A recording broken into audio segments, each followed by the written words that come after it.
Hello and welcome to the Open Book channel. As you can probably tell from this different background, we're going to be talking about something a little different today. Today, I wanted to take a look at a movie that captivated me when I was younger, and that movie was April Fool's Day, directed by Fred Walton from 1986. It was arguably my first mystery horror movie. My first horror movie being Lake Placid, which I was traumatized by the gator and gore, and at that point I had never seen another horror movie before, so I didn't get the nuance that it was actually a funny horror movie.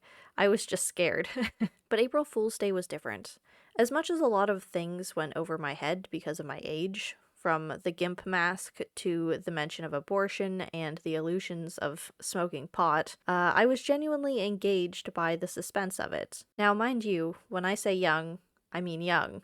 Like, to the point where I got to the end of the movie and I didn't understand the twist, even though they literally just told me what it was. I rewatched that movie back then several times with a pad of paper, and I wrote down the characters' names and their motivations, and where they were and when to line up whether actually the movie was lying to me, and this would have been possible to pull off in any capacity. I was oddly invested, even though I didn't know a lot of what I was watching, and I wanted to rewatch April Fool's Day to figure out why. Why do I have a vague memory of me making character sheets to figure out the mystery before it was given to me, when in the end it really was literally just given to me?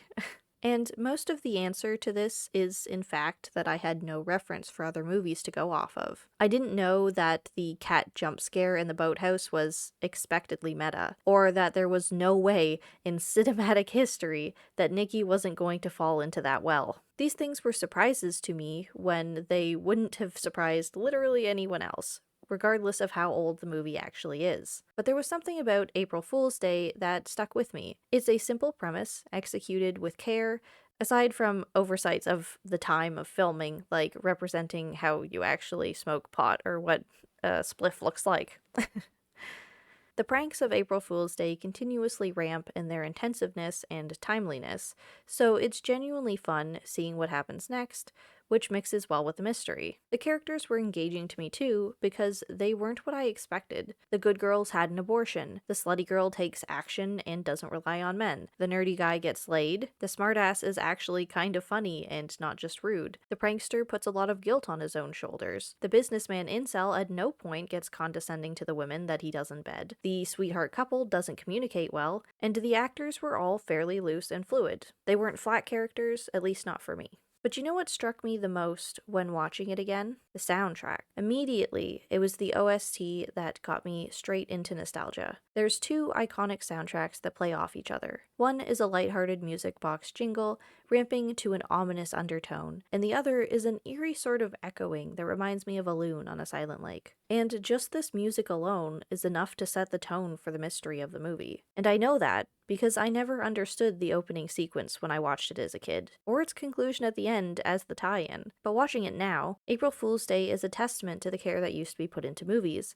and how much viewers weren't given explicit exposition, spoon-fed meaning. Some people might watch the opening and think it was a cheap, meaningless jump scare to go with the opening credits. Or they could look at the movie as a whole and see it as a thesis, why the rest of the events in the movie transpire. Because as much as Muffy got the shit scared out of her with a prank box when she was a kid, she also internalized the adults laughing at her. She grew up in a love-hate relationship with pranks, understanding that the best ones, the most satisfying ones, are the ones that come with inducing genuine fear. And that's what April Fool's Day is.